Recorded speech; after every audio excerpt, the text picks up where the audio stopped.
Hello everyone, welcome to Eklavya study point. मैं हूं सचिन। आज मैं आप सभी को क्लास 12th की हिस्ट्री से जो आपका 8th चैप्टर है peasant zamindars and the states, इसकी इजी एक्सप्लेनेशन करवाने वाला हूं। और आपसे एक रिक्वेस्ट रहेगी कि प्लीज़ भाई फीडबैक ज़रूर दिया करो कमेंट बॉक्स में जाके। आपको वीडियो चाहे अच्छी लगे, चाहे आपको कोई इंप्रूवमेंट सजेशन देना हो, तो आप ज़रूर फीडबैक को लिखा करो कमेंट बॉक्स में। और आपको फ्री नोट्स दे दिए जाएंगे बहुत जल्द। 2025-26 के सेशन के अकॉर्डिंग ये न्यू वीडियो है। तो चलिए वीडियो को आगे बढ़ाते हैं। अगर आपको नोट्स डाउनलोड करने हैं हमारे, तो आप जो है ये नोट्स आपको टेलीग्राम पे दे दिए जाएंगे।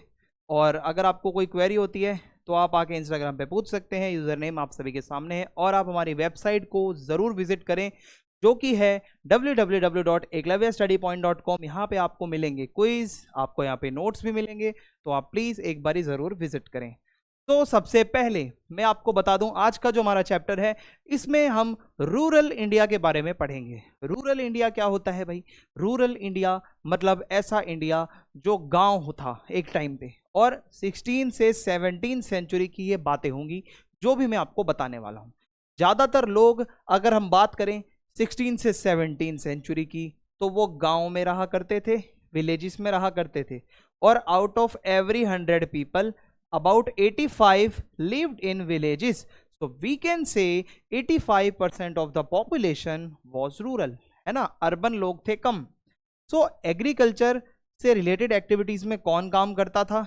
एक तो भाई फार्मर्स थे, इनका काम था ग्रू क्रॉप्स यानी कि क्रॉप्स उगाना। फिर आते हैं लैंड ओनर्स, जिनको हम जमींदार कहते हैं। ये थोड़े एलीट लोग थे, ये इनकी बड़े बड़े लैंड होल्डिंग्स थी भाई, ये बड़े बड़े जमीन के मालिक थे। नाम से पता चल रहा है जमींदार्स, है ना, लैंड ओनर्स। तो कहीं ना कहीं मतलब ये जुड़े हुए तो ये भी मतलब एग्रीकल्चर से ही हैं, बट ये खुद क्रॉप नहीं उगाते थे, क्या ये मालिक थे। Relations in the village. सो अगर मैं आपको बताऊं, जो फार्मर्स हैं और जो जमींदार्स हैं वो मिलजुल कर काम किया करते थे, लेकिन कभी कभी क्रॉप्स को शेयर करने के ऊपर इनकी लड़ाइयाँ भी हो जाती थी, है ना। लड़ाई भी होगी भाई। तो मुगल्स का इस टाइम पे रूल था। जो ये 16 से 17 सेंचुरी की हम हिस्ट्री पढ़ रहे हैं, इसमें मुगल्स थे यहाँ पे। और मुगल्स के अंदर जो जो भी मतलब एग्रीकल्चर उनके अंडर में जो जो होता था वो हम पढ़ेंगे इस चैप्टर में। सो मेनली मुगल्स की जो इनकम है, जो टैक्स के रूप में आती थी, वो फार्मिंग से ही आती थी। मैं आपको ये भी बता दूं, ठीक है। और क्या होता था, मुगल्स के ऑफिशियल्स गांव में आते थे, चेक करते थे कि कितनी जगह पर कल्टीवेशन का काम हुआ है, मींस कितनी जगह पर खेती हुई है ना, कितना टैक्स लेना है। फिर वो टैक्स लेते थे, फिर उस चीज का वो लोग रिकॉर्ड भी रखते थे। सब कुछ was written, each and everything was written. एक एक चीज को वो लोग लिखा करते थे। ट्रेड एंड मार्केट्स, अभी हमारा अगला टॉपिक है, इसको ध्यान से सुनो। देखो भाई, होता क्या है, दो तरीके से आप क्रॉप्स उगाते हो। या तो आप अपने सर्वाइवल के लिए उगाओगे, या फिर आप उसका ट्रेड करोगे, है ना, कमर्शियल क्रॉप्स होंगी। तो some crops were sold in the market, not just eaten at the home. कुछ क्रॉप्स को बस घर पे खाया नहीं जाता था, उसको मार्केट में बेच दिया जाता था और इससे पैसा आता था। और ट्रेडर्स लोग भी गांव में आया जाया करते थे। तो विलेजेस इस तरीके से टाउन से कनेक्ट हो गए। जब टाउन वाले लोग विलेज वालों की क्रॉप्स को खरीदेंगे, आएंगे जाएंगे, तो एक इकोनॉमिक एक्टिविटी स्टार्ट होगी। तो इससे क्या होगा, गांव के अंदर आना जाना होगा, ट्रेड एंड कॉमर्स बढ़ेगा। यहां तक आपको समझ में आ रहा होगा। ये तो हमारा था इंट्रो जो मैंने आपको बताया, ठीक है। चैप्टर आपको पता चल गया होगा किस बारे में है। गांव के बारे में है, 16 टू 17 सेंचुरी के बारे में है। इस टाइम पे मुगल्स का रूल था और ज्यादातर लोग खेती करते थे। And 85% of the population was living in the villages. ये बिल्कुल सिंपल सा इंट्रो है। पहला जो हमारा टॉपिक है एनसीईआरटी के अकॉर्डिंग, वो है पीजेंट्स एंड एग्रीकल्चरल प्रोडक्शन। यहाँ पे आपको मैं बताऊंगा कि कितने तरीके के पीजेंट्स होते हैं, है ना, किसान कितने तरीके के होते हैं। तो देखो भाई, एग्रीकल्चरल सोसाइटी थी हमारी, एग्रेरियन सोसाइटी थी, आप ये भी कह सकते हो इसे। विलेज सबसे बेसिक यूनिट होता है, फिर टाउन है, फिर सिटीज है ना। सो विलेजेस जो हैं वहीं पर ज्यादातर एग्रीकल्चरल लाइफ होती थी। जो सेंटर है एग्रीकल्चर का वो विलेज था।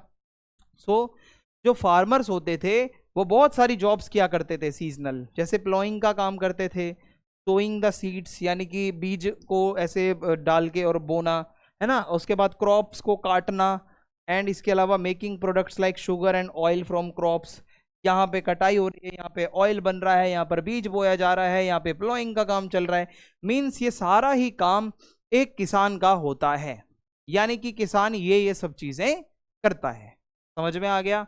अब देखो, not just farming everywhere, not all land was the same. मैं आपको बताऊं, देखो खेती ऐसी चीज है हर जगह पे नहीं होती। खेती वहां होगी जहां पर जो लैंड है वो फर्टाइल हो। तो फर्टाइल लैंड क्योंकि इजी टू फार्म होता है, वहां पे खेती अच्छे से होती है।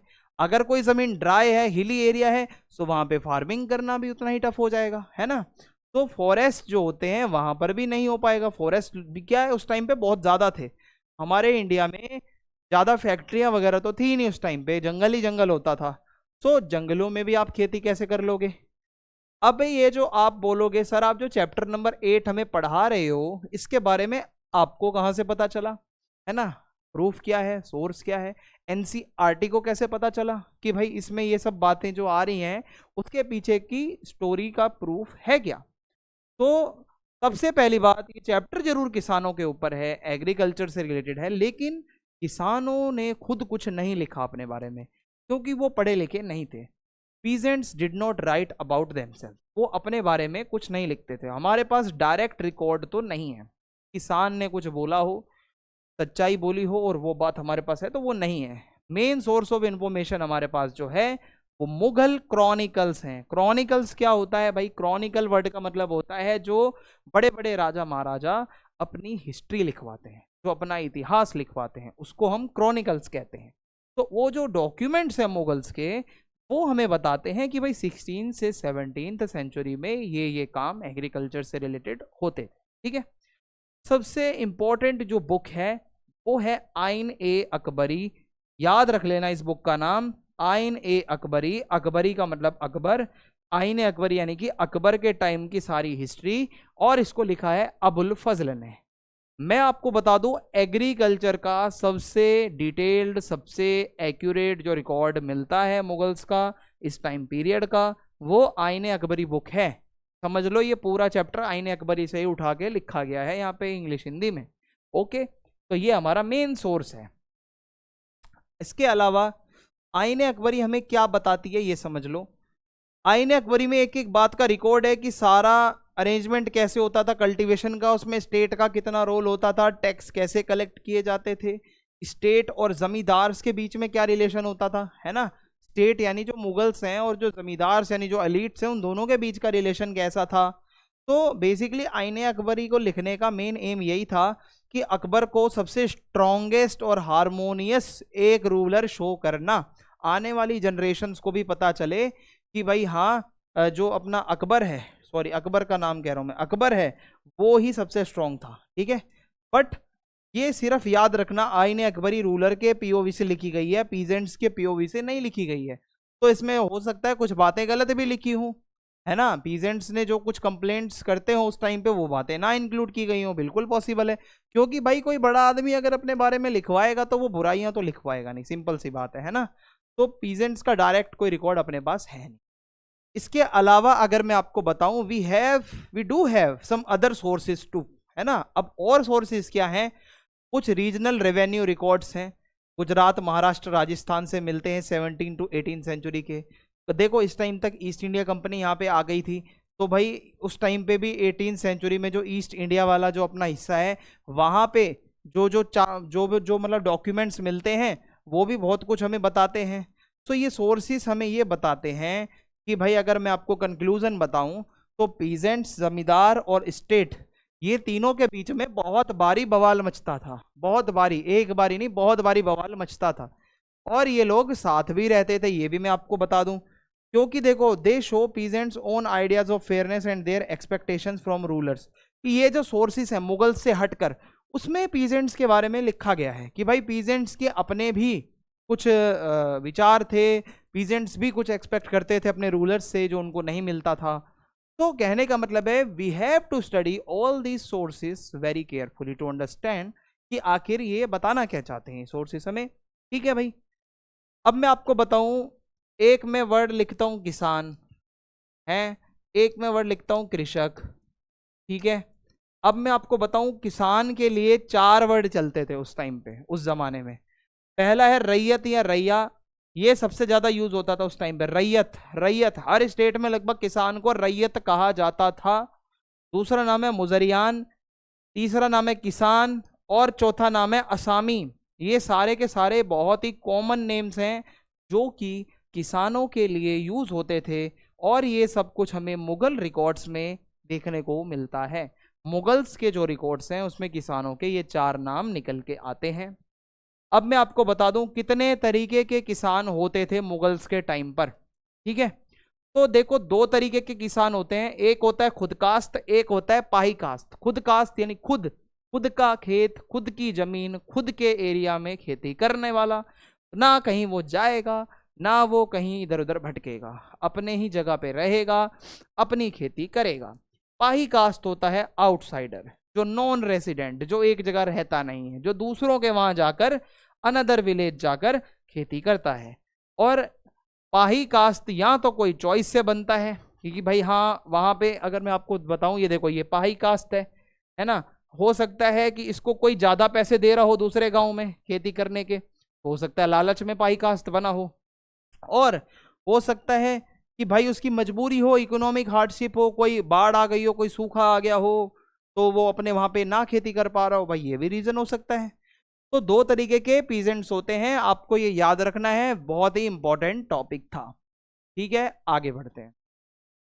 पीजेंट्स की कंडीशन क्या होती थी वो देख लो। ज्यादातर पीजेंट जो होते थे वो ज्यादा अमीर नहीं थे। उनके पास क्या होता था, एक बैलगाड़ी का जोड़ा होता था, 2 हल होते थे या उससे कम हल होते थे। लैंड साइज की बात करूं तो गुजरात में ज्यादातर 6 एकड़ की जमीन, बंगाल में 5 एकड़ की जमीन एवरेज होती थी सबके पास। जिसके पास 10 एकड़ की जमीन हो तो उसको अमीर किसान मान लिया जाता था। ठीक है, ये तो कंडीशन है कि आखिर किसानों की कंडीशन कैसी थी उस टाइम पे, कितनी जमीन वाले को कैसे देखा जाता था और एवरेज किसके पास कितनी जमीन होती थी। अब मैं आपको बताऊं ओनरशिप ऑफ द लैंड, जो जमीनें होती थी उस टाइम पे, वो जमीन का ओनर कौन होता था। तो इंडिविजुअल ओनरशिप बहुत ही कॉमन थी, है ना, लोगों के पर्सनल खेत भी होते थे, चाहे तो किसान बेच सकता है, खरीद सकता है अपनी प्रॉपर्टी को किसी को भी, है ना, ऐसा कोई वो उस पर रिस्ट्रिक्शन नहीं है कि वो खरीद और बेच नहीं सकता। हाउ फील्ड्स वर मार्क्ड, तो देखो peasants marked the boundaries of their fields. होता क्या था, मान लो ये जमीन है, तो वो क्या करेगा, यहाँ तो ऐसे मिट्टी से उठा देगा, मार्क कर देगा कि हाँ भाई ये इतनी ज़मीन मेरी है, ये मार्क कर दिया। या फिर वो यहाँ पे ईंटें लगा देगा, है ना, चारों तरफ से ईंटें लगा देगा, या फिर थोन्स बना देगा वो इस तरीके के। कहने का मतलब है ऐसे कांटे वाटे झाड़ियाँ वाड़ियाँ लगा देगा और बोल देगा ये मेरी प्रॉपर्टी है। ठीक है, तो इससे पता चल जाए कि भाई जो छोटी छोटी जो प्रॉपर्टीज होती थी, फार्म्स होते थे, आप उसको इजीली आइडेंटिफाई कर सकते हो। आई होप आपको यहाँ तक समझ में अच्छे से आया होगा। अब हम आगे बढ़ते हैं।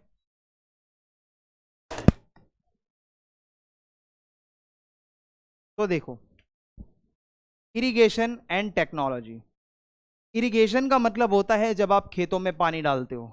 तो इरिगेशन के लिए क्या होता था, सबसे पहले तो देखो इरिगेशन क्यों जरूरी है। एग्रीकल्चर का एक्सपेंशन कब होगा, आपको अगर खेती बाड़ी को आगे बढ़ाना है, उसका विस्तार करना है, तो आपको सबसे पहले चाहिए प्लेंटी ऑफ लैंड, जमीन तो होनी चाहिए ना भाई, और लॉट्स ऑफ लेबर। आपको बहुत सारे वर्कर्स की जरूरत पड़ेगी, बहुत सारे पीजेंट्स की भी आपको जरूरत पड़ेगी।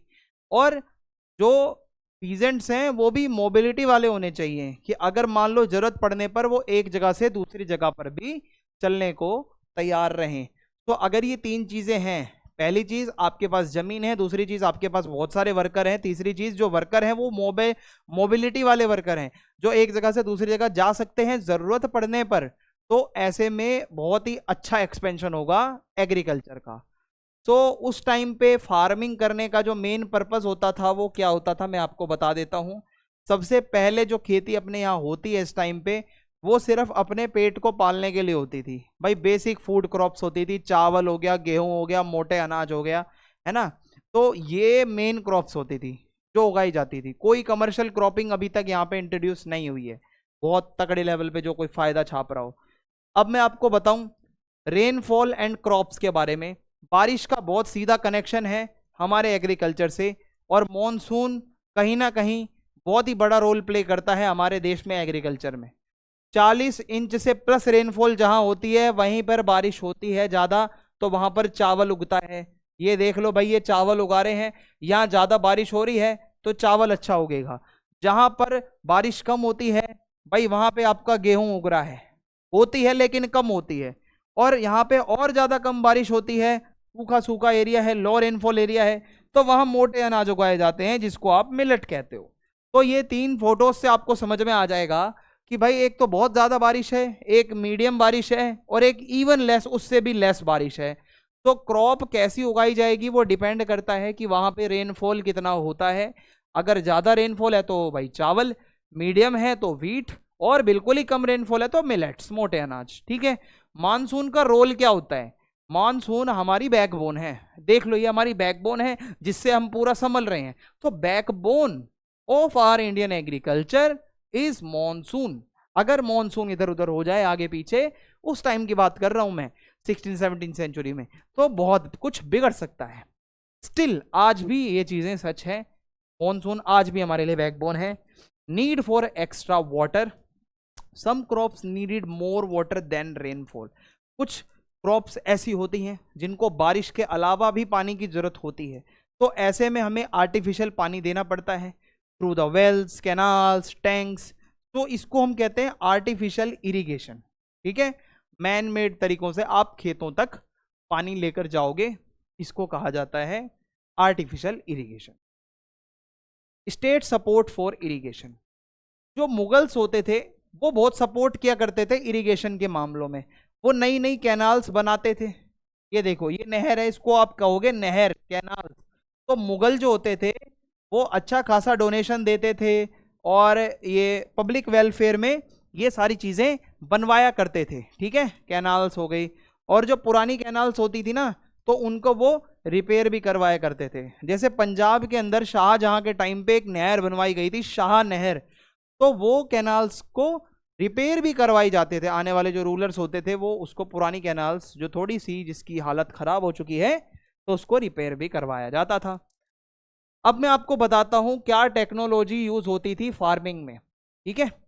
तो even though farming was labour intensive, farming में लेबर की बहुत जरूरत होती है, पीजेंट्स कुछ सिंपल लेकिन इफेक्टिव टूल्स का यूज करते थे। ऐसा नहीं है कि सारा काम लेबर करेगी, टूल्स की भी जरूरत भाई पड़ती थी।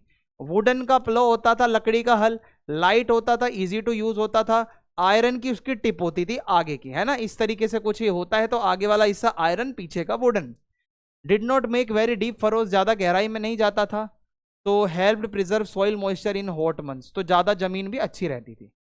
सीड ड्रिल, अब मैं आपको बताता हूँ सीड ड्रिलिंग के बारे में। तो इसमें क्या होता था, सीड्स जब डाली जाती है तो इसको दो जो बड़े बड़े बैल होते हैं वो खींचते हैं, and use for planting seeds in the soil, मिट्टी में जो सीड्स प्लांट की जाती हैं उसमें यूज होता है। ठीक है। और ब्रॉडकास्टिंग सीड्स, ये बहुत ही कॉमन मेथड होता है कि भाई सिंपली आपने हाथ में बीज लिए, ऐसे फेंक दिए, ऐसे फेंक दिए और ऐसे फेंक दिए, ये आपका हो गया ब्रॉडकास्टिंग सीड्स, बहुत कॉमन मेथड है। होइंग एंड वीडिंग, इसमें क्या होगा, done together using a tool, narrow iron blade होता है और एक स्मॉल वुडन का हैंडल होता है उसका। तो ये सारी चीजें क्या होता है, कुछ खरपतवार होती है, कुछ एक्स्ट्रा उगे हुए कुछ घास फूस होती है, उसको भी काटा जाता है, उसके बाद खेती होती है। तो वही इसमें बताया जा रहा है। ठीक है। देखो हमारे इंडिया में जब फसलें उगाई जाती हैं तो उसके क्रॉप साइकिल्स होते हैं, 2 मेन सीजन है, एक खरीफ का सीजन, एक रबी का सीजन। ठीक है।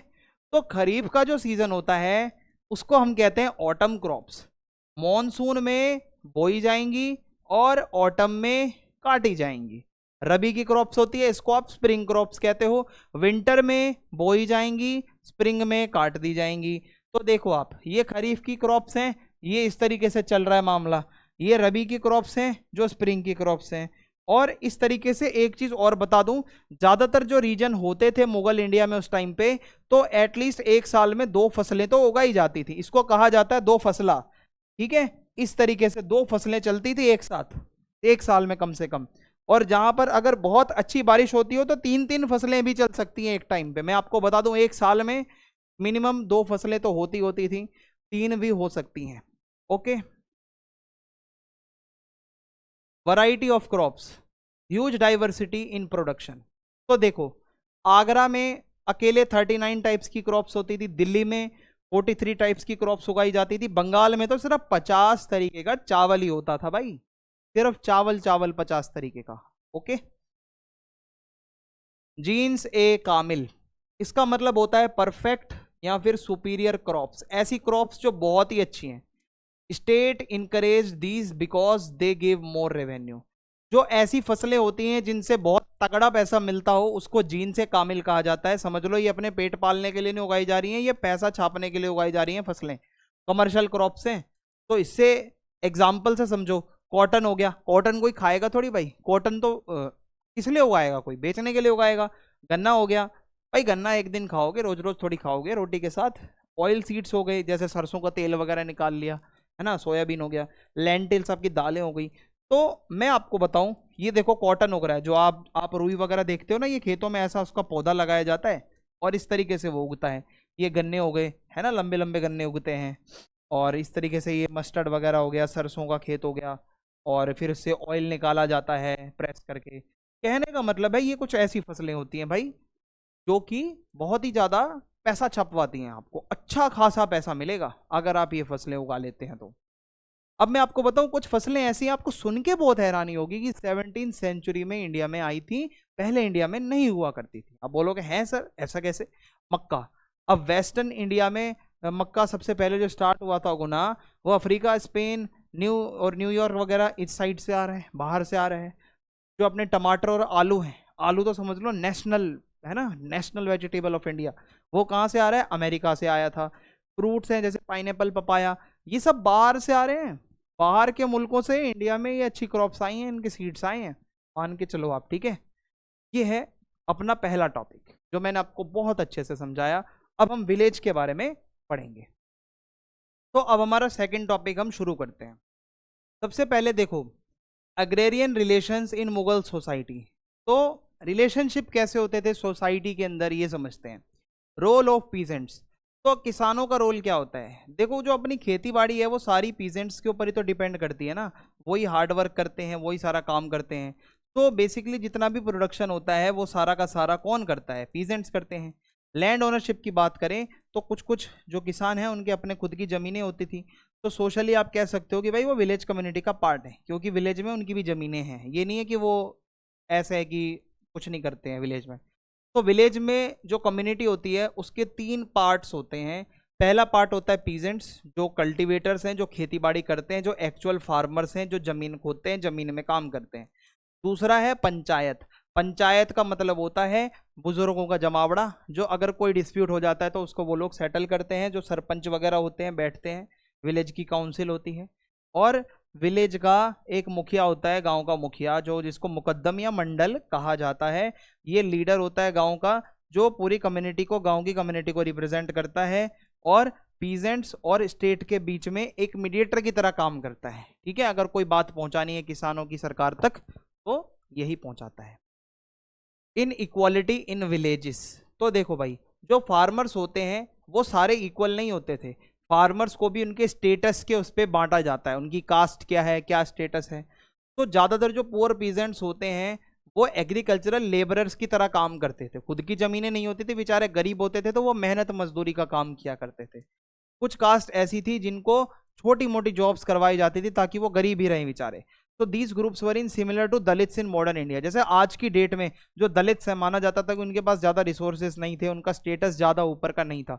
तो ऐसे बहुत से लोग थे जो गांव में गरीब होते थे, उनसे मेहनताना वाला काम करवाया जाता था। एग्जाम्पल देता हूं मैं आपको कुछ मुस्लिम कम्युनिटीज़ का। देखो, तो एक कम्युनिटी है हलाल खोरन, ये लोग गांव के बाहर रहा करते थे, गांव के बिल्कुल बाहर इनको छोड़ दिया जाता था।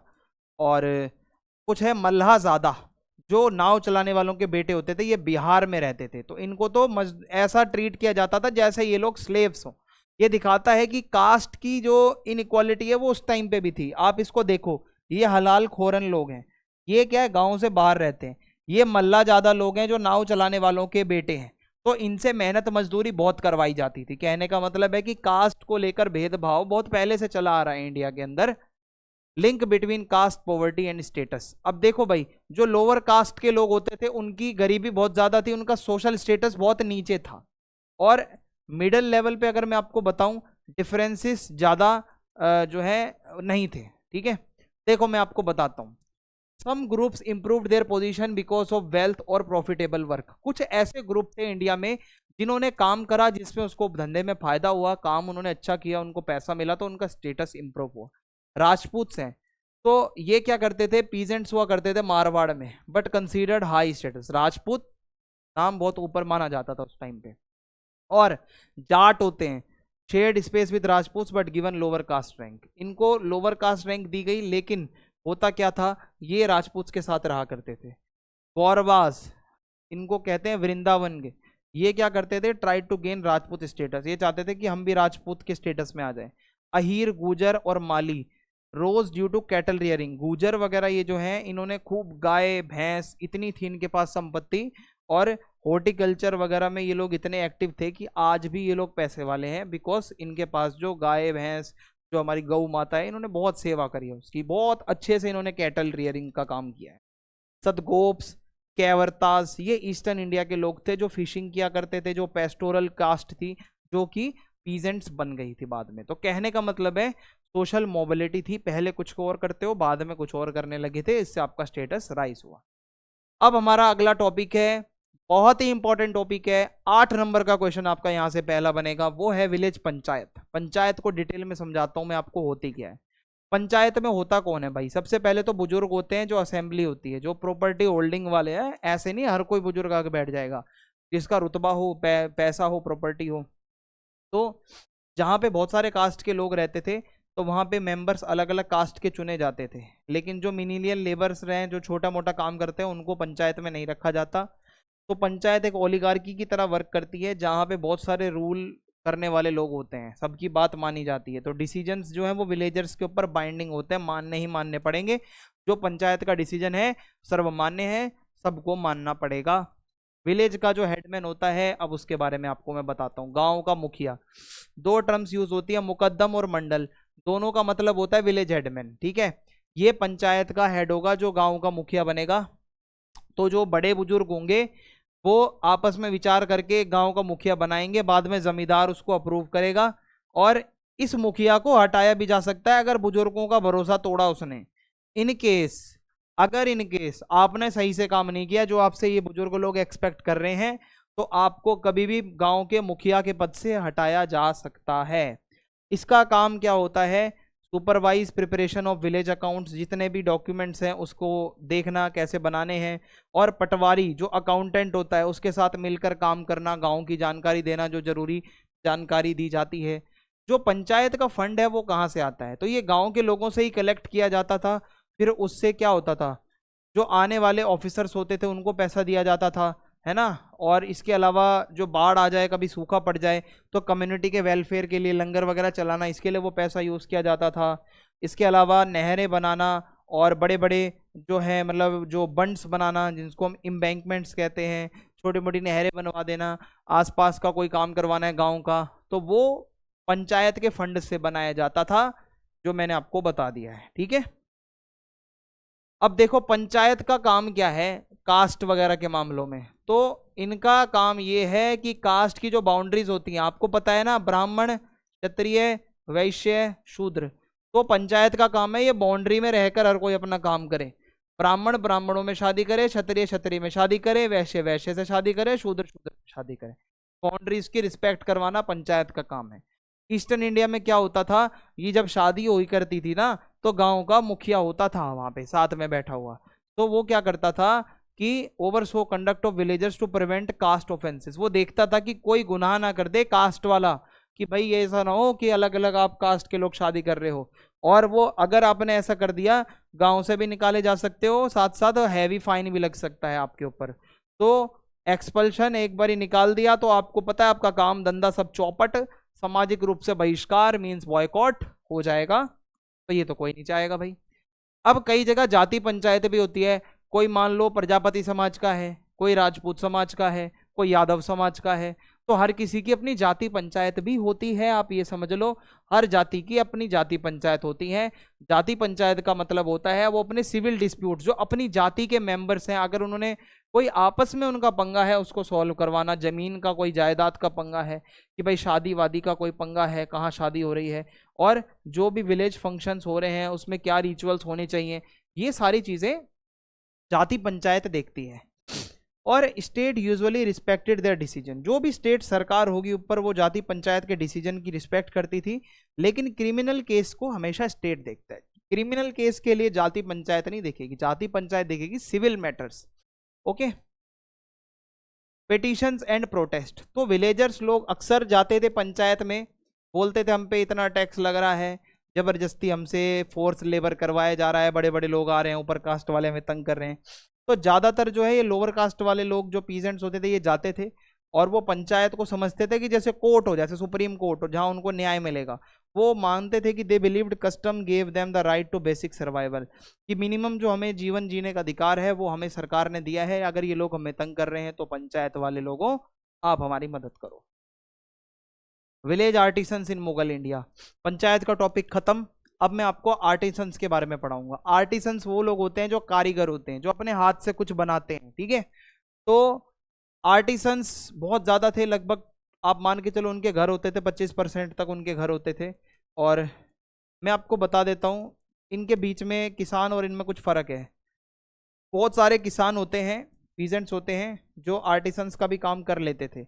आर्टिसन का काम होता है मिट्टी के बर्तन बनाना, टूल्स बनाना, टेक्सटाइल्स कपड़े वगैरह बनाना, डाई करना, उस पर बेकिंग का काम हो गया, रिपेयर करना कुछ चीज़ों को, ये सारी चीज़ें। देखो मिट्टी के बर्तन बन रहे हैं, यहाँ बन रहे हैं, रंगाई का काम चल रहा है, कपड़े बुने जा रहे हैं, ठीक है, यहाँ पे लोहे के कोई टूल्स वूल्स बन रहे हैं। तो ये सारा काम है आर्टिसंस लोगों का। और ये क्या करते थे, एग्रीकल्चर हमेशा नहीं चलता, जब ऑफ सीजन होते हैं ना तो वो लोग मिलकर क्या करते हैं, फिर आर्टिसंस का काम करते हैं। आर्टिसंस यही लोग होते हैं जो कुम्हार हो गए, लोहार हो गए, कारपेंटर हो गए, बार्बर हो गए, है ना, सोनार हो गए, इन्हीं को हम आर्टिसन कहते हैं, कारीगर। तो वो क्या करते हैं, गांव वालों को अपनी सर्विस देते हैं, बदले में पैसे लेते हैं। अब इनको पैसे दिए कैसे जाते हैं, तो बॉस सबसे कॉमन मेथड था शेयर ऑफ द हार्वेस्ट और अलॉटमेंट ऑफ लैंड। पहले क्या होता था, अगर मान लो कि ये कोई सुनार है, इसने कोई काम किया, तो इसके काम के बदले इसको क्रॉप का कुछ हिस्सा दे दिया जाएगा, या तो ऐसे पे किया जाएगा। ज़्यादा ही काम किया है तो ज़मीन का कुछ हिस्सा इसको अलॉट कर दिया जाएगा। तो ये सिस्टम चलता था। महाराष्ट्र में क्या होता था, आर्टिसंस लोगों को एक ज़मीन दी गई जिसको वतन या मीरास कहा गया था, और ये ज़मीन ये आगे अपनी जनरेशन्स को भी दे सकते हैं।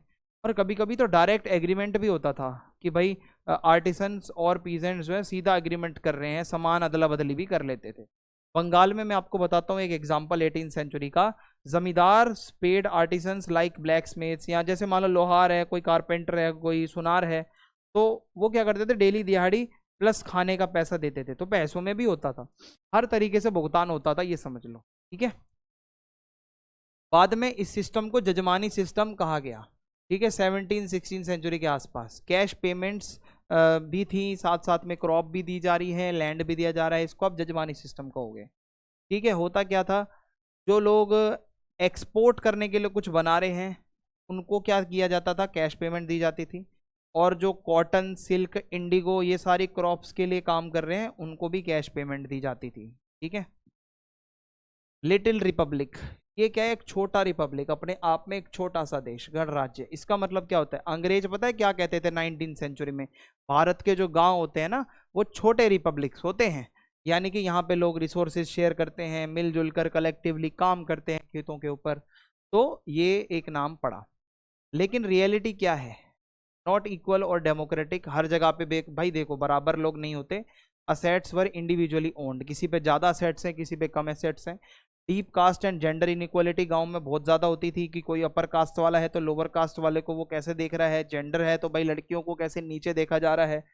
पावरफुल जो लोग होते थे वो ही डोमिनेट करते थे, ये याद रख लेना डिसीजन मेकिंग के मामले में। और जो वीक ग्रुप्स होते हैं, बेचारे जो गरीब होते हैं, उनको हमेशा एक्सप्लॉइट किया गया है, आज तक होते रहे हैं, ठीक है। Link with town and trade, तो जो गांव होते हैं वो कभी आइसोलेट नहीं होते हैं, गांव हमेशा ट्रेड से जुड़ जाते हैं टाउन से, है ना। टाउन्स क्या है, छोटे मोटे शहर, तो उनसे जुड़ जाता है गांव, क्योंकि गांव में जो उगाया जाएगा वो टाउन में जाएगा, टाउन में फिर वो लोग यूज करेंगे। तो जितने भी एक्सपोर्ट वाला सामान बनता था, ठीक है, तो उनको क्या है, कैश वगैरह दिया जाता था, मैंने आपको पीछे बता दिया है।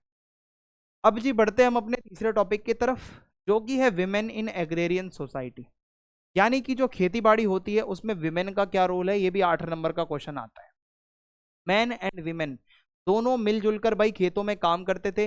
मैन अगर प्लॉइंग का काम कर रहा है तो विमेन क्या है, बीज को बोना, खरपतवार काटना, जो वीड्स वगैरह होती हैं, ठीक है, वो सब काटना, और हार्वेस्टिंग के टाइम पे काम करना विमेन का ये काम होता था। देखो ये अलग अलग से जो उगे हुए घास फूस है इसको काट के ले जा रही है।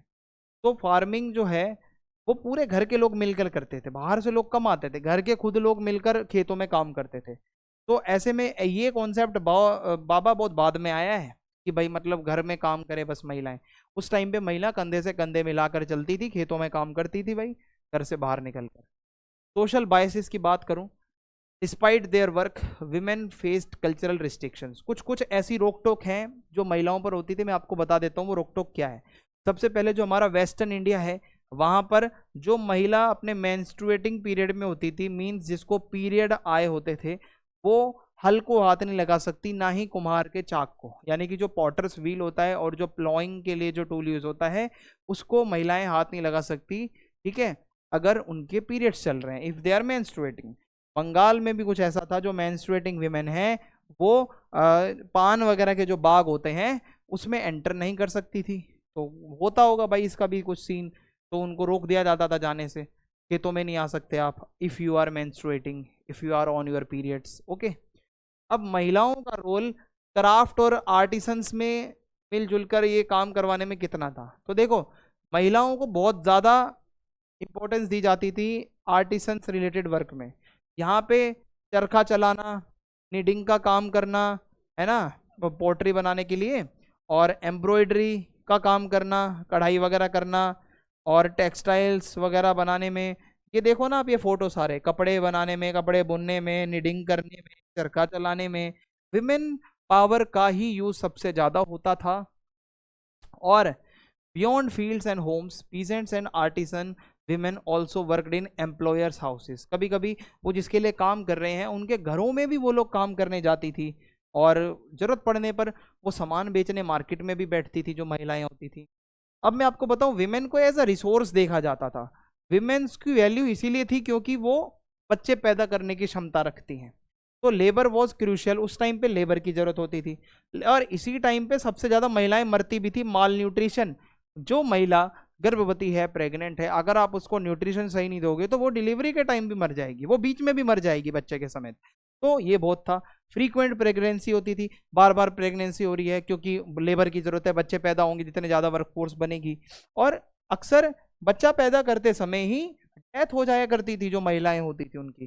तो ऐसे में वाइफ्स की शॉर्टेज हो गई जब महिलाएं कम हो गई।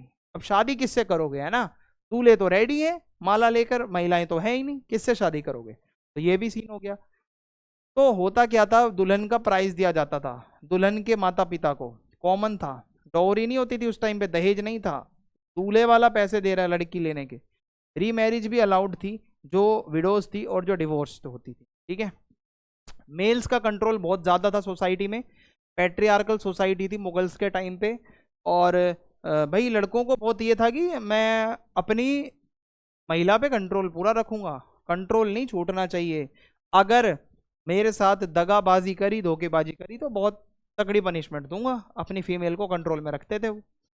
अब विमेन बहुत सारी हैं जो पंचायत में न्याय की मांग करने आती थी। कुछ डॉक्यूमेंट्स मिले हैं राजस्थान से, गुजरात से और महाराष्ट्र से, वो बताते हैं कि महिलाओं ने पेटिशंस लगाई विलेज पंचायत में न्याय की मांग करते हुए। बोला कि हस्बैंड जो है वो धोखेबाजी कर रहा है जी, हमने धोखेबाजी करी होती तो हमें आज वो गाड़ देता, आज वो कर रहा है धोखेबाजी, लड़कीबाजी, तो आप क्या कर रहे हो, आप क्यों नहीं बोल रहे। और मेरा पति मेरे को इग्नोर कर रहा है ना, और बच्चों को इग्नोर कर रहा है। और अक्सर महिलाएं अगर किसी लड़के से बात करें तो हार्ड पनिशमेंट, लड़का किसी फीमेल से बात करे तो उसको इग्नोर कर रहे हैं। तो इसके अलावा जो ये पिटीशंस होती थी इसमें महिलाएं अपना नाम भी नहीं लिखवाती थी पूरा, वो कहती थी wife of Ramesh, sister of Suresh, daughter of Mukesh, तो इस तरीके से ये लिखवाया जाता था। विमेन और प्रॉपर्टी राइट, तो जो बड़े बड़े घर होते थे वहां पे, तो मैं आपको बताऊं भाई महिलाओं की अपनी जमीनें भी थी, सब कुछ था। जैसे पंजाब में मोस्टली जो विमेन है जो विडोज भी थी, खरीदती भी थी, बेचती भी थी, बोली भी लगाती थी। हिंदू और मुस्लिम विमेन इनहेरिटेड जमींदारी, हिंदू और मुस्लिम दोनों महिलाओं के पास अपनी अपनी जमींदारी थी। 18th सेंचुरी में बंगाल में तो विमेन जमींदार भी हुआ करती थी। राजशाही जमींदारी फेमस बंगाल का एक एरिया है जो कि उसकी हेड एक विमेन थी। तो कहने का मतलब है जमींदार सिर्फ लड़के नहीं होते थे, जमींदार लड़कियां भी होती थी भाई, याद रख लेना। फोर्थ टॉपिक है फॉरेस्ट एंड ट्राइब्स। अब मैं आपको जंगलों के बारे में कुछ बताने जा रहा हूँ। उस टाइम पे हमारे इंडिया में जंगल बहुत थे। तो देखो भाई जंगलों में होता क्या था। फॉरेस्ट एरिया इन इंडिया, तो हमारे पूरे भारत में तो खेती होती नहीं थी, बहुत बड़ा एरिया ऐसा है जो फॉरेस्ट लैंड था और बड़े बड़े जंगल होते थे east central India, north India में, ठीक है, जैसे Jharkhand Nepal side, peninsular India में भी होते थे बहुत ज़्यादा जंगल। तो पूरे इंडिया का 40% जो हिस्सा है वहाँ पे जंगल था, घास फूस थी, शरब्स थे, ठीक है। जंगली किसे कहते हैं? आज हम जंगली वर्ड सुनते हैं तो हमें लगता है कि कोई भी जो सिविलाइज्ड नहीं है, अनसिविलाइज्ड है, वो जंगली कहलाएगा। पर देखो मैं आपको बताता हूँ, जो जंगल में लोग रहते हैं उनको जंगली कहा जाता है अकॉर्डिंग टू मुगल टेक्स्ट। जंगली वर्ड कोई गंदा वर्ड नहीं होता, ये आज हमने गंदा बना दिया है इसको। तो जंगली का मतलब नहीं होता कि अनसिविलाइज्ड, ये हम समझते हैं। जंगली का मतलब है जो लोग जो पूरा जंगलों पे डिपेंड करते हैं, हंटिंग गैदरिंग पे, फिशिंग पे, शिफ्टिंग कल्टीवेशन जो लोग कर रहे हैं। आप देखो ये सारे फोटोज में आपको क्या दिख रहा है, फिशिंग चल रही है, कहीं पे ये हनी ले रहा है, कहीं पे ये हंटिंग कर रहा है, कहीं पे ये एग्रीकल्चर कर रहा है, स्लैश एंड बर्न वाला, अगर आपने जियोग्राफी में पढ़ा हो तो अपने 10th में भी पढ़ा होगा। तो इन लोगों को जंगली कहा जाता है। अब ये लोग गलत काम क्या कर रहे हैं जी, ये तो इनकी लाइवलीहुड है, लेकिन आज हमने कह दिया जी नहीं ये तो गंदे लोग हैं, ये तो जंगली है। और ये लोग क्या करते हैं, सीजनल एक्टिविटीज भी करते हैं। जैसे भील कम्युनिटी है तो वो स्प्रिंग के टाइम पे क्या करती है, जंगलों से सामान इकट्ठा करती है, समर के टाइम पे फिशिंग करती है, मॉनसून के टाइम पे खेती करती है, वो भी कल्टीवेशन वाली, ठीक है। तो इस तरीके से भील कम्युनिटी का भी एक अलग ही सीन है ना। तो ऑटम और विंटर में ये लोग फिर वो करते हैं हंटिंग। तो ये पूरा साइकिल है इनका, ये एक जगह टिकते नहीं है। इनकी मोबिलिटी देखो, इनकी एक्टिविटीज देखो, सीजन के अकॉर्डिंग बदलती है। अब जंगलों के बारे में स्टेट क्या सोचता है? जंगलों को लेकर स्टेट ये समझता है कि जंगल बहुत डेंजरस जगहें हैं, यहाँ से रिवेलियन होता है। जो लोग भी स्टेट के अगेंस्ट होंगे वो जंगल में जाके ही अपनी बगावत करेंगे। फॉरेस्ट में लोग जाके छुपते थे, जिसको मवास कहा जाता है, जंगलों में जाके छुपना, वहां पे जाके क्रांति करना और टैक्स ना देना और भग जाना जंगल में। बाबर ने बोला है जंगल तो प्रोटेक्शन देते हैं उन लोगों को जो लोग टैक्स नहीं भरते, भग जाते हैं, टैक्स मांगने वाले आते हैं वो लोग जंगलों में छुप जाते हैं जाके। तो ये चीज़ है। इन रोड्स इनटू फॉरेस्ट, तो मैं अगर आपको बताऊं स्टेट एंड फॉरेस्ट रिसोर्सेज के बारे में, मुगल स्टेट को बहुत ज़्यादा ज़रूरत थी एलिफेंट्स की आर्मी के लिए। तो जो जंगल के लोग होते थे हैड टू गिव पेशकश often in the form of elephant. जंगल के लोग अक्सर एक टैक्स देते थे ईयरली, उसमें वो अपने एलिफेंट वगैरह पकड़ के भी दे सकते हैं, है ना, वो भी लिया जाएगा क्योंकि एलिफेंट की ज़रूरत है। अगर मैं आपको बताऊं मुगल टाइम पे हंटिंग बहुत होती थी। अगर कोई मुगल बादशाह हंटिंग करता है तो उसको बहुत बड़ा माना जाता था। तो जो एम्परर्स होते थे, बादशाह, वो अक्सर हंटिंग करने जाया करते थे, पूरे एम्पायर में वो घूमते थे और लोगों से मिलते थे, उनकी मुसीबतों को भी सुनते थे, निकलते थे जब शिकार करने। जो कोर्ट पेंटर होते हैं ना उनके, वो अक्सर दिखाते हैं हंटिंग के सीन की पेंटिंग बनाते हुए, अकबर इसकी हंटिंग कर रहा है, बाबर उसकी हंटिंग कर रहा है। तो हंटिंग वगैरह बहुत ही कॉमन थी मुगल्स रूल्स के अंडर। फॉरेस्ट प्रोडक्ट अगर मैं आपको बताऊं, जंगलों से आपको शहद मिलता है, आपको बी वैक्स मिलती है, आपको गम मिलता है। तो ये सारी चीज़ें बहुत यूज़ होती हैं। जो गम लैक होता है ना वो अक्सर डाई में, वार्निश में, ऑर्नामेंट्स में यूज़ होता है। और ये सबसे ज़्यादा एक्सपोर्ट होने वाला आइटम था 17th सेंचुरी का, जो इंडिया के जंगलों से आ रहा है। एलिफेंट्स को भी पकड़ा जाता था और बेचा जाता था जंगलों से, ट्रेड होता था, बार्टर सिस्टम चल रहा था उस टाइम पे। आप हमसे एलिफेंट लो, बदले में हमें घोड़ा दो, ऐसा कुछ सीन है, ठीक है। तो कुछ ट्राइब्स थी, जैसे कि पंजाब की लोहानी ट्राइब है, वो क्या करते थे, दूर दूर का ट्रेड करते थे, जैसे इंडिया अफगानिस्तान का ट्रेड हो गया। तो ऐसे भी लोग थे। अब मैं आपको बताता हूँ कुछ ट्राइबल चीफ होते हैं, है ना, कबीले के सरदार, इनको भी तो समझ लें इनका क्या काम है।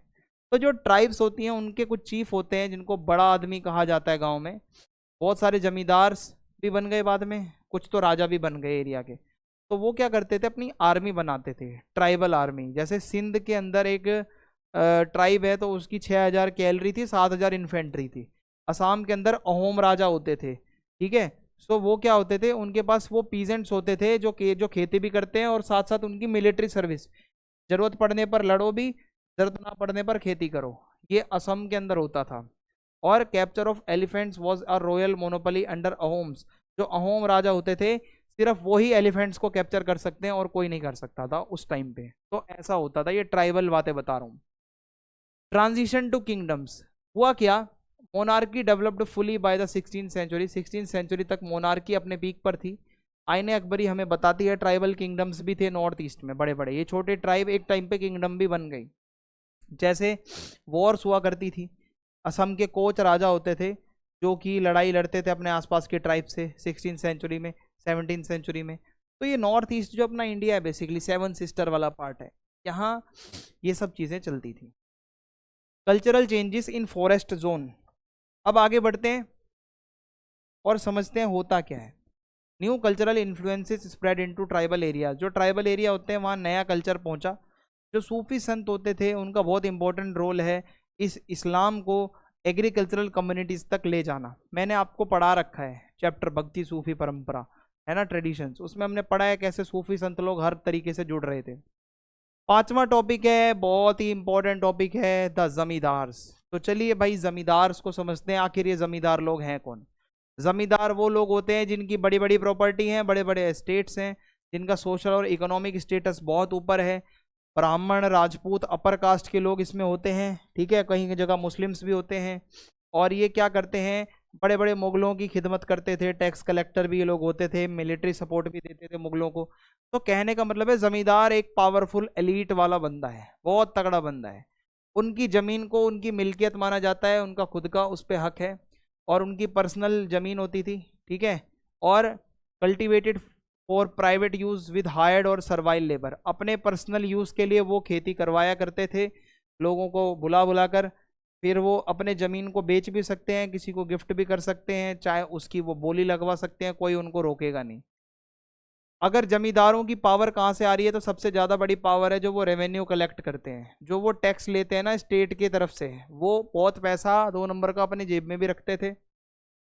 प्लस इनके पास अपने खुद के किले होते थे जिसको किलाच कहा जाता है, इनके खुद के सोल्जर होते थे जमींदारों के पास, कैलरी, आर्टिलरी, इन्फेंट्री, ये देखो ना, हर तरीके की फौज थी भाई इनके पास, सब कुछ था इनके पास, मिलिट्री है, पैसा है, सब है। और मैं अगर आपको बताऊं कि जो छोटे मोटे वीक जो चीफ होते थे उनको दबाकर ही जमींदार लोग ऊपर आए थे, ठीक है। इंपीरियल सनद यानी कि royal confirmation was needed to keep authority. ऊपर से भी जो राजा महाराजा थे उन्होंने भी इनको अथॉरिटी दी। अगर मैं आपको बताऊं, इन्होंने क्या करा, नई नई ज़मीनें अपने एरिया में ली, फिर उसके बाद स्टेट से इन्होंने राइट्स लिए और इन्होंने बड़ी बड़ी जमींदारी खरीदी, बेची। और इससे क्या होता है, अलाउड लोअर और intermediate caste to rise as zamindar. तो जो जाट होते थे, सदगोप्स होते थे, ये भी एक टाइम पर ये ज़मीनों के थ्रू जमींदार बन के अपना स्टेटस इन्होंने ऊपर उठा लिया। देखो जमींदार लोगों का एग्रीकल्चर और इकोनॉमी में क्या रोल होता है, इसको समझ लो। तो ये क्या करते हैं, हेल्प करते हैं नए कल्टीवेटर्स की, उनको ज़मीन देंगे, उनको टूल्स देंगे, उनको ये लोग कैश भी देते हैं, लोन, अगर किसी के पास पैसा नहीं है। फिर जो भी जमींदारों की खेत में जो भी प्रोडक्शन होगा उसको ये लोग बेच देते हैं। और अपनी इनकी मार्केट भी होती थी जिसको हाट कहा जाता है, जहाँ पर पीजेंट्स लोग बेचने जाते थे अपनी क्रॉप्स, ठीक है, इन्हीं की मार्केट में, मंडी में। तो खरीदना बेचना, और जब ज़मींदारी बहुत ज़्यादा होगी तो विलेज में पैसा भी आएगा। तो इन्हीं की वजह से मोनेटाइजेशन का प्रोसेस शुरू हुआ गाँव के अंदर। अब ये जमींदार लोगों के पीजेंट्स के साथ क्या रिलेशन है, अक्सर जमींदारों को माना जाता है कि ये लोग तंग करने वाले हैं, एक्सप्लॉइटर्स हैं, बट ये लोग मदद भी करते हैं। रिलेशंस जो हो सकते हैं अच्छे भी हो सकते हैं, खराब भी हो सकते हैं, डिपेंड करता है, ठीक है। ये जब ज़रूरत के टाइम पे किसानों की मदद भी करते हैं, उनको सहायता करते हैं, पूरी पैट्रोनेज भी देते हैं। 6th टॉपिक है हमारा land revenue system. Land revenue system क्या है, ये मैं अब आपको समझाऊंगा मुगल्स के टाइम में। तो देखो भाई, रेवेन्यू क्यों ज़रूरी है, टैक्स आना क्यों ज़रूरी है, क्योंकि जो मुगल एम्पायर था पूरा वो लैंड रेवेन्यू पे ही चल रहा है। जो पैसे आ रहे हैं उसी से ही मोस्टली जो है सारा काम ये लोग करते थे। तो controlling farming and tax collection was vital for the empire survival. अगर मुगलों को अपना सर्वाइवल करना है तो बहुत ज़रूरी है वो फार्मिंग पे पूरा कंट्रोल रखें, ज़मीनों पर पूरा कंट्रोल रखें। तो ऐसे में इन्होंने रेवेन्यू को कलेक्ट करने का एक सिस्टम बनाया, जैसे कि एक दीवान होता है तो उसका एक दफ्तर बनाया गया जो कि सारे फाइनेंस के मामले देखता है।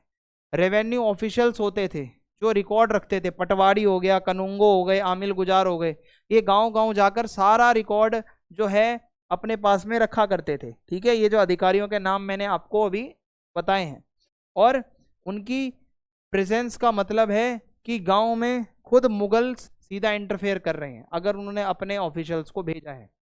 और मैं आपको बताता हूं जो रेवेन्यू होता था वो फिक्स कैसे किया जाता था, कैसे लिया जाता था। जब रेवेन्यू का सिस्टम होता है तो उसके दो स्टेज होते हैं। पहला स्टेज होता है आप असेस करोगे जमीन में कितनी क्रॉप्स उगी हैं, कितना प्रोडक्शन हुआ है, कैलकुलेट किया जाएगा एक फार्मर को कितना पे करना है। कलेक्शन का आएगा दूसरा स्टेप जहां पे आपको जाना है और कलेक्ट करके आना है। तो दो स्टेज होती हैं, पहले में असेसमेंट करना, दूसरे में कलेक्शन करना। ठीक है जी। अकबर ने कुछ रूल बनाए थे रेवेन्यू कलेक्टर्स के लिए। उनको बोला गया हो सके तो कैश पेमेंट लो, बहुत जरूरी है, लेकिन अगर किसी पे कैश नहीं है तो उसकी फसल ले लो, अगर वो कैश नहीं दे पा रहा है तो थोड़ा काइंड रहो। तो मुगल स्टेट हमेशा से ये चाहता था कि जितना ज़्यादा रेवेन्यू निकाल सको वो निकाल लो। तो एक्चुअल कलेक्शन जो होता था वो डिपेंड करता है कि वहाँ पे क्या कोई सूखा तो नहीं पड़ गया, वहाँ पे कोई अकाल तो नहीं पड़ गया, वहाँ पे कोई रिबेलियन तो नहीं चल रहा। तो बहुत ज़्यादा चीज़ें होती हैं जो डिपेंड करती हैं। मैं आपको बताऊं मुगलों ने लैंड्स को मेजर करना भी स्टार्ट कर दिया था इस टाइम पे, ताकि टैक्स को फेयरली लिया जा सके। सबसे आप एक बराबर टैक्स नहीं ले सकते ना, किसी से आप कम टैक्स लोगे जैसा उसकी क्रॉप्स उगी हैं, है ना। तो होगा क्या, टैक्स को फेयर करने के लिए तो होता क्या था कि लैंड कितना है जो कल्टीवेट हुआ है, कितनी क्रॉप्स उगाई गई हैं, कौन सी क्रॉप्स उगाई गई हैं, इसको मेजर किया जाता था। अकबर के टाइम पे आईने अकबरी जो किताब लिखी गई है ना, उसने हमें सारा डिटेल में रिकॉर्ड दिया है कि औरंगजेब के टाइम पे जो रेवेन्यू ऑफिशियल्स होते थे उनको ऑर्डर दिया गया था कि एनुअल लिस्ट बनाओ, जितने भी किसान हैं हर गांव के उनकी लिस्ट आनी चाहिए, वो कितना कितना उगा रहे हैं। प्रॉब्लम ये आई कि बहुत बड़े जंगली एरिया होते थे, 40% जो इंडिया है वो जंगलों से घिरा था, तो ये जगहों को नापना बहुत मुश्किल है। तो टैक्स का कंट्रोल जो था वो थोड़ा इनकम्प्लीट रह गया। तो बहुत जरूरी है, क्योंकि देखो अगर आप लैंड को मेजर कर लेते हो और कल्टीवेटर्स का रिकॉर्ड रखते हो तो मुगल स्टेट क्या है अच्छे से रूरल सोसाइटी को पेनेट्रेट करके समझ पाएंगे, हाँ भाई ये बंदा कर रहा है। तो इससे क्या होगा, पीजेंट्स और स्टेट का लिंक और क्लोज हो जाएगा। लेकिन इससे क्या होगा कि पैसा भी ज्यादा मिलेगा, फिर स्टेट को पता होगा किसके पास कितनी जमीन है, कितना वो उगा रहा है, कितना उससे लेना है, तो ये रिकॉर्ड्स आएंगे। अगला टॉपिक है the flow of silver. Silver हमारे इंडिया में कैसा आया, चांदी इंडिया में कैसे आने लगी, ये हमारा टॉपिक है।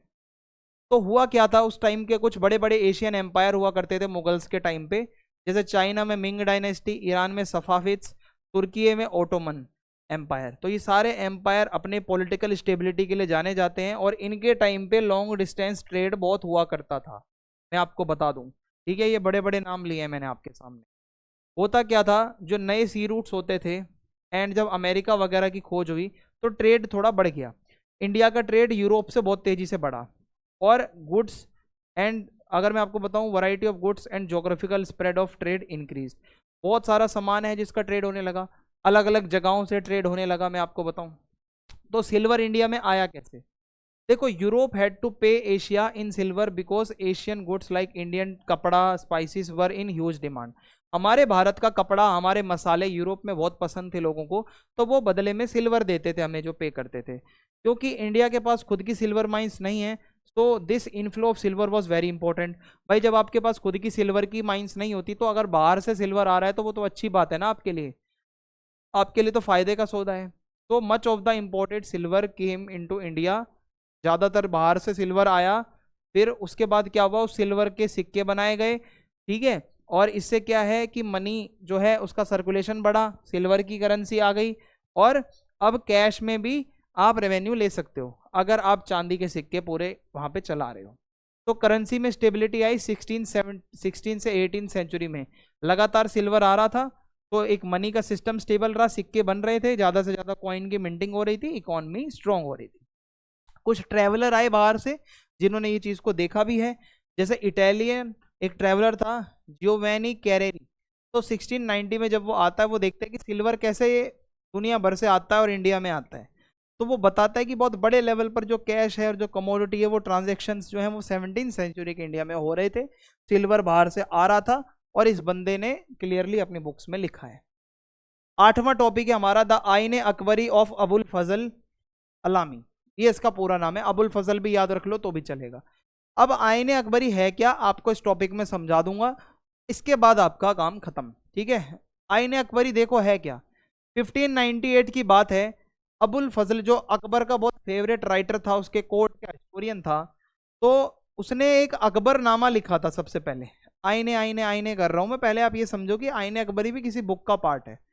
अकबरनामा 3 बुक्स थी, पहली और दूसरी बुक थी हिस्ट्री लिखी हुई, तीसरी बुक थी आईने अकबरी, ठीक है। अकबरनामा के 3 पार्ट है, तीसरा पार्ट है आईने अकबरी।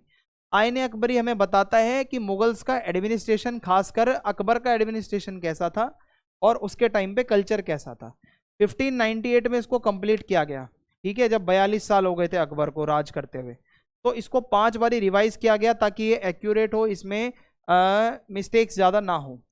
तो आईने अकबरी में है क्या, detail compendium of imperial regulations and gazetteer of Akbar's empire. एक एक रॉयल जो ऑर्डर होता था सब कुछ अकबर के टाइम का इसमें लिखा गया। जो कोर्ट है, एडमिनिस्ट्रेशन है, आर्मी है, उसके बारे में लिखा गया। रेवेन्यू कहाँ से आ रहा है उसके बारे में लिखा गया। अलग अलग जो सूबे होते थे, प्रोविंसेस थे, उनकी इकोनॉमी, उनका कल्चर, उनकी ज्योग्राफी, उनके बारे में लिखा गया। लिटरेरी, कल्चरल एंड रिलीजियस बातें जो भी थी इंडिया में, कौन सा धर्म चल रहा है, कौन सी भाषा चल रही है, किस कल्चर का ज़्यादा वो है, ट्रेडिशन क्या चल रहे हैं, वो सब इसमें लिखा गया। मैं आपको बता देता हूँ, आईने अकबरी जो बुक है वो खुद 5 पार्ट में है। पहला पार्ट है जो उसका, उसको मंजिल आबादी कहा जाता है, ये बड़े बड़े राजघरानों के घर की बातें हैं इसके अंदर।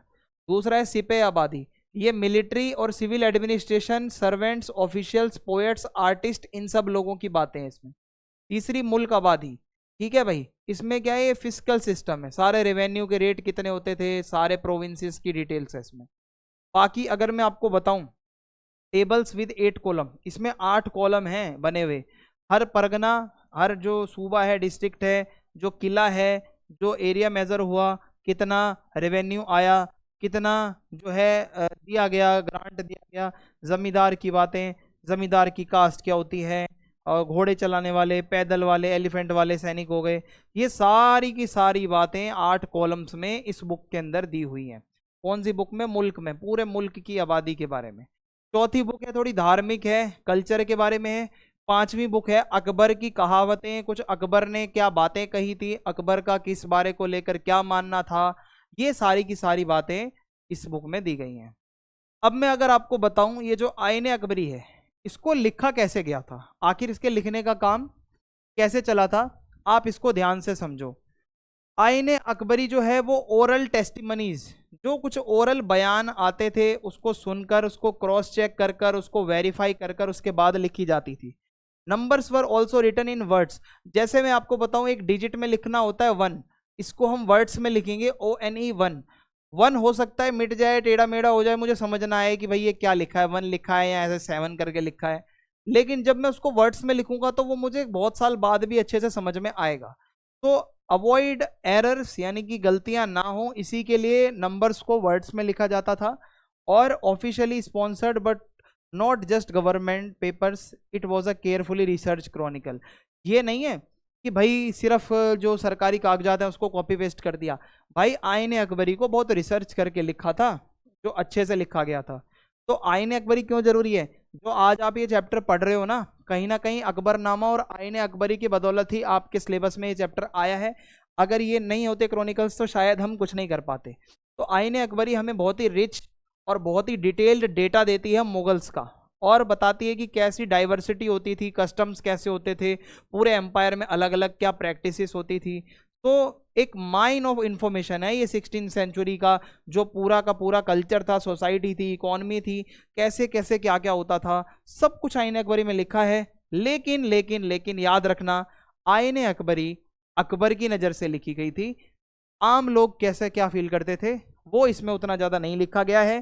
तो अकबर जैसा सही मानता था उसी के अकॉर्डिंग जो है आईने अकबरी के अंदर जो है बातें लिखी जाती थी। अब जो पीजेंट्स लोग हैं भाई, उनकी हो सकता है कि कोई शिकायत भी होती हो सकता है कि उनकी कुछ प्रॉब्लम्स भी रहती हो सकता है कि उनको कोई और भी एडमिनिस्ट्रेटिव प्रॉब्लम्स आई हो सकता है कि भाई घूसखोरी भी चलती हो, करप्शन भी होता हो अकबर के टाइम पे, या हो सकता है कि अकबर ने कुछ हिंदूज के साथ भी किया हो, मुस्लिम्स के साथ भी ऐसा कुछ बायसनेस किया हो, पर वो लिखवाएगा क्यों ऐसा। तो कहने का मतलब है कि हर बात सच नहीं होती जो ऊपर की नज़र से लिखी जाती है, ये चीज़ आप नोट कर लेना। लेकिन हिस्ट्री है तो अपने को पढ़ाना पड़ेगा, आपको पढ़ना पड़ेगा। जो उन्होंने लिख दिया, अब देखो ना तो उस टाइम पे मोबाइल, ना उस टाइम पे कैमरा, तो अपने को ना उस टाइम पे इंटरनेट, तो अपने को तो भाई जो लिख दिया वही अटल सत्य है, इस बात को मानना पड़ेगा, इसको आप काट नहीं सकते।